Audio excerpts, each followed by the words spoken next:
Okay, hello everyone. So, today we will be looking at some electrochemical reactions and mechanisms.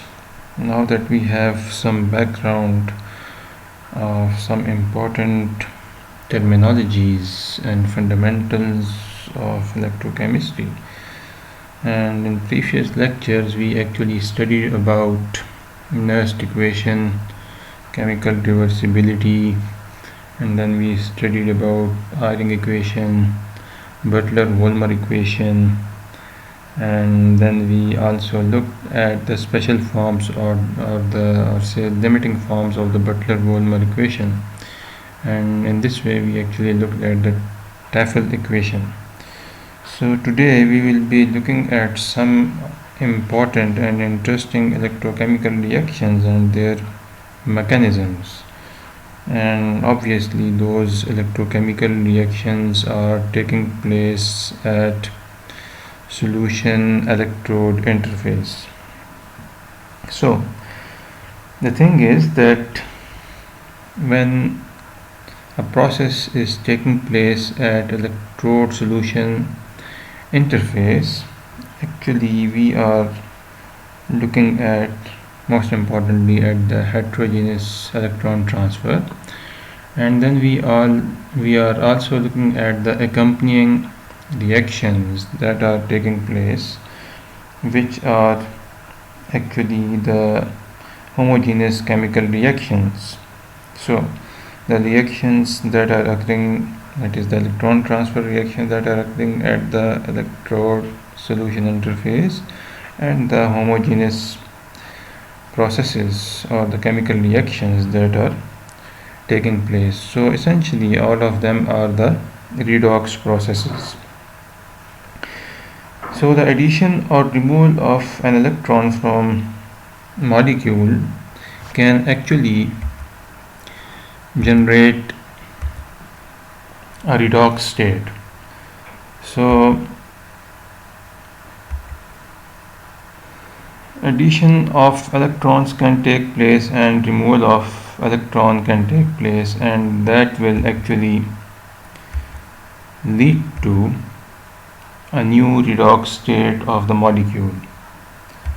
Now that new redox state can actually be chemically active, chemically reactive, and that will actually lead to certain type of products. So the production of these chemical reactive states occurs by various mechanisms, and these mechanisms will be discussed. Some of these mechanisms will actually be discussed over here. So one of the simple mechanism that is followed is called the EC mechanism, or following chemical reaction mechanism. So basically again we are looking at the heterogeneous electron transfer, and that heterogeneous electron transfer is designated as E, and then we are looking at the chemical reactions that are the accompanying chemical reactions which are designated as C. So the electro-generated species R rearranges or react with some other solution component Z at a rate characterized by the rate constant K.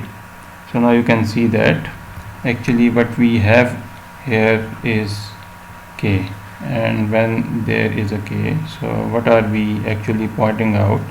That we are looking at a reaction which is a homogeneous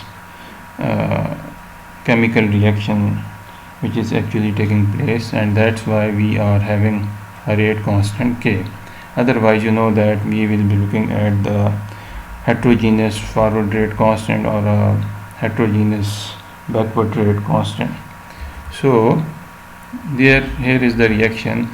So the electrode reaction over here is designated by E, and E is given by where the oxidized species is taking up electron and goes to a product which is R, and this is a reversible process.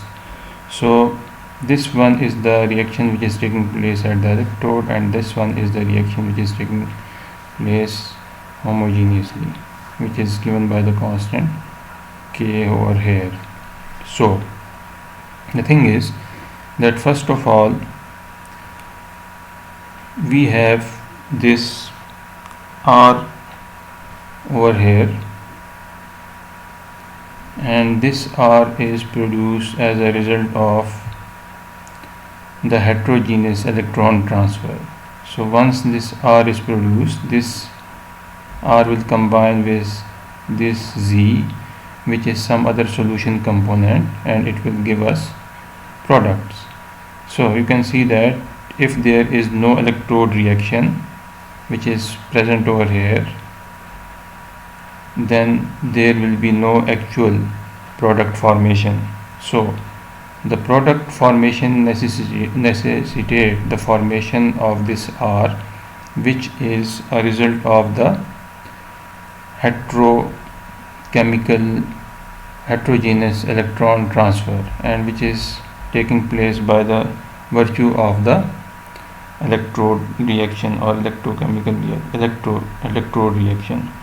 Now we have an example of that is the oxidation of ascorbic acid. Give us the example, and we can clearly see that here this ascorbic acid is converted into this species over here by giving up 2 electrons, and what we see that this species actually reacts with water to give us the actual product, which is the oxidation of ascorbic acid. So if this heterogeneous electron transfer which is taking place over here in the first part, if it doesn't happen, it means that the second reaction will not take place. Now this is the EC mechanism. Now there are some other examples of EC mechanism.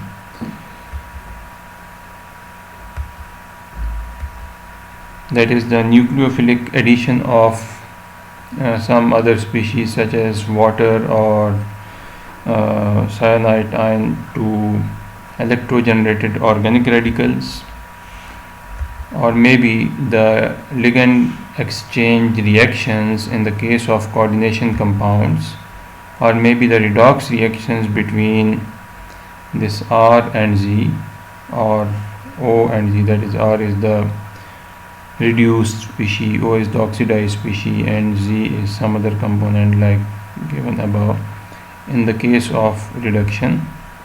So another mechanism which is followed in such reactions is the catalytic regeneration mechanism, which is actually the variation of the previous EC mechanism, in which the initial electroactive species is actually regenerated by homogeneous chemical reaction. So what is happening over here, that the species over here which has to go through the heterogeneous electron transfer is also present over here, and it is regenerated during the homogeneous reaction. So we can say that once it is produced over here, so it will go again over here and then form this again, and this O can react here and form this cation. So again, this is quite interesting because the species which is reacting in heterogeneous electron transfer is actually regenerated in the second reaction. So we can say that the species which is needed to react over here is then electrogenerated over here. So one species is electrogenerated and the other is generated in the homogeneous chemical reaction.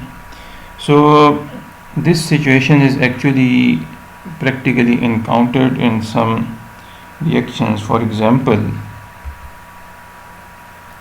the reduction of cytochrome C is a good example of such reactions in which we have this molecule over here, this big molecule that we see over here is the cytochrome C, and you can clearly see an iron in the center.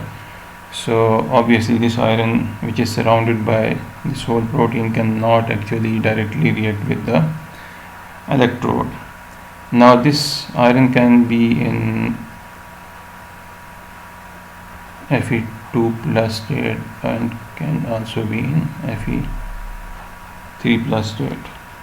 So what happens is that we have another acceptor over here,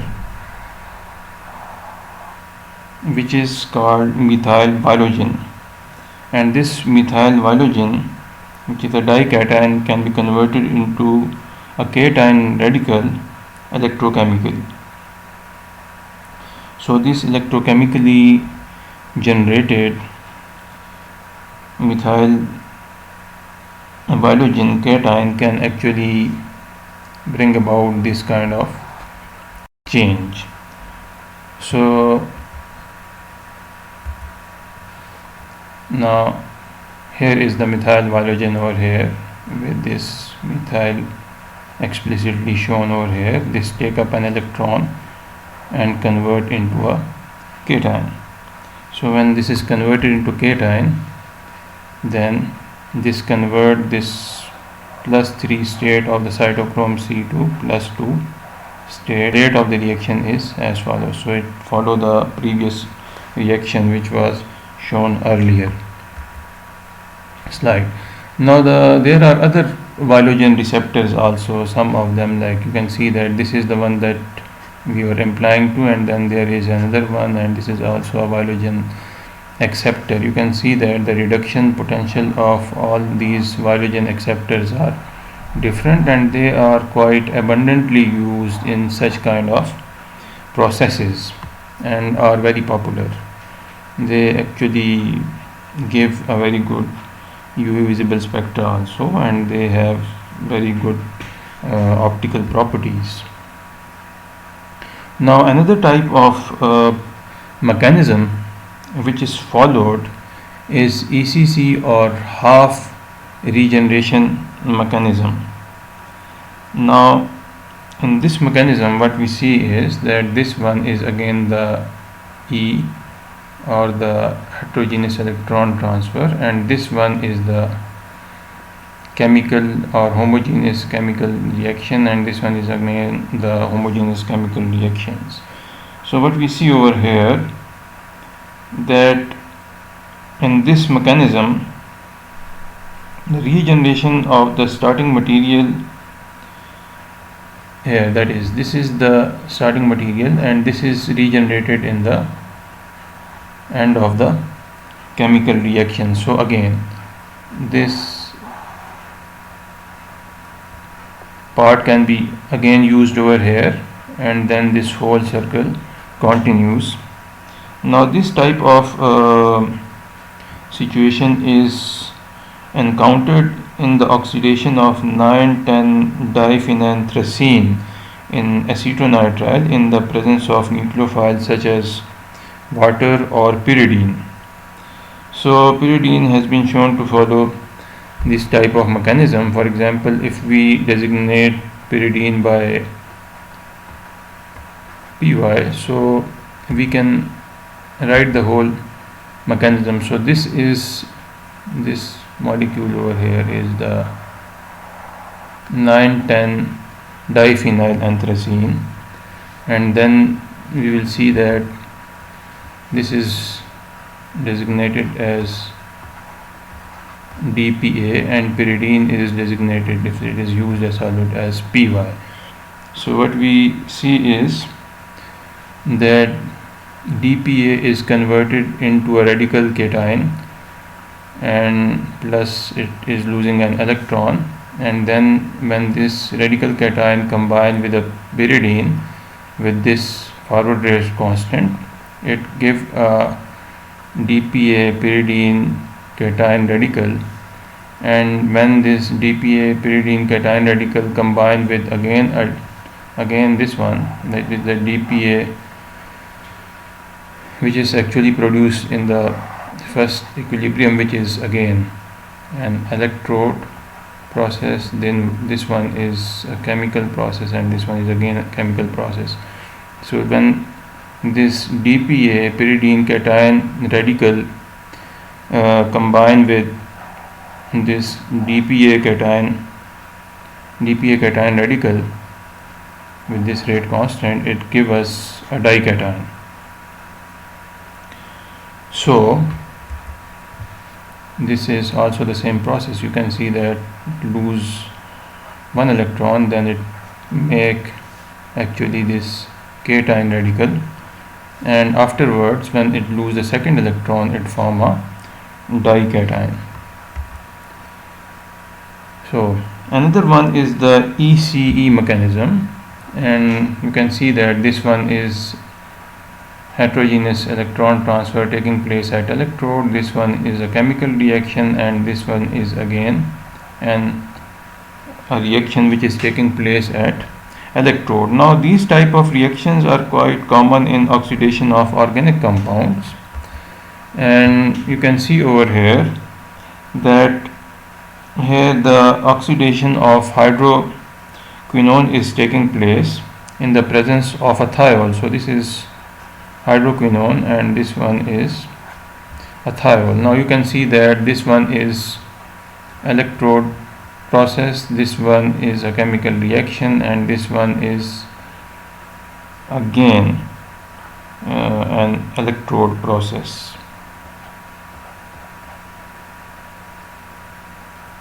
So first of all, now you can see that this process is taking place electrochemically, and then the product over here is used here to combine with thiol, and then this thiol is again electrochemically converted into a thiol product.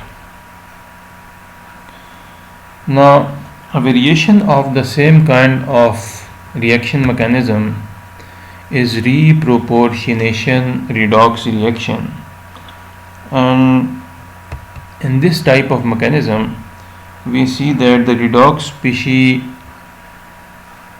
is going through, first of all, again through electrode process, then this one is a chemical process, and then this one is again electrode process. So the redox species is converted by heterogeneous electron transfer to an oxidized species, and it has lost 2 electrons, and then this redox species combined with this oxidized species to give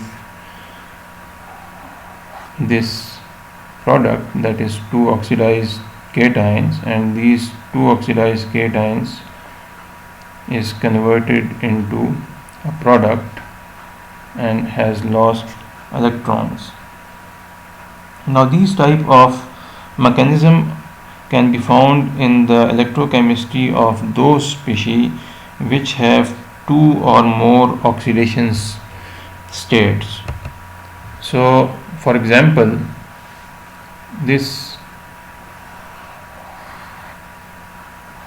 example over here demonstrate the mechanism over here.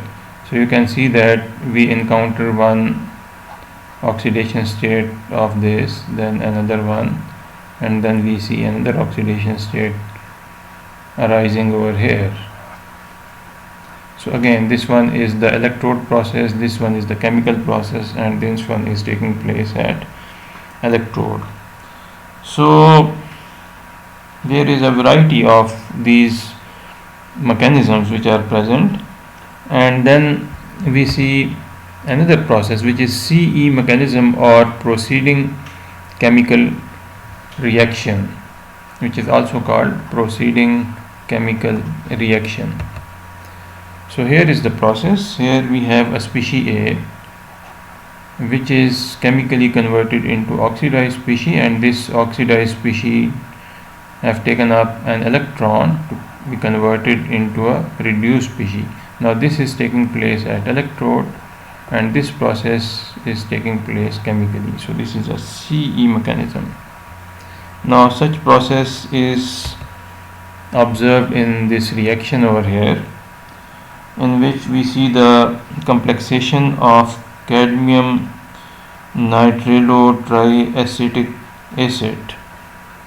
So we see that cadmium nitrilotriacetic acid is converted into this cadmium 2 plus ions or cadmium cation and nitriloacetic trinitriloacetic acid anion, and then this is over here is taking up 2 electron to form this metal over here, which is obviously an electrode process, while this one is taking place chemically. So we can see that overall there is like electrochemical process, or actually on the whole electrochemical process, in which there is a heterogeneous electrode transfer process accompanied by a chemical process in all of these mechanisms, and most of them will be encountered in all type of chemical reactions, or most of the type of the different processes that are taking place on the electrode solution interface. So due to these reasons, these techniques enable the sequence of the reactions to be determined, then the rate constants of the homogeneous chemical reactions can be measured. In addition to that, they can also help us to examine the mechanism of various processes that are taking place, and different processes can also be designed and manipulated by actually understanding these reactions.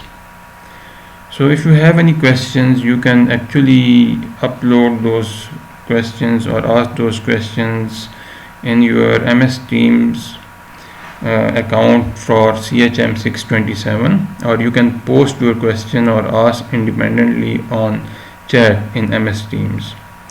If you have some interest in reading, I have actually added few links of some very interesting paper related to these processes where they are studied.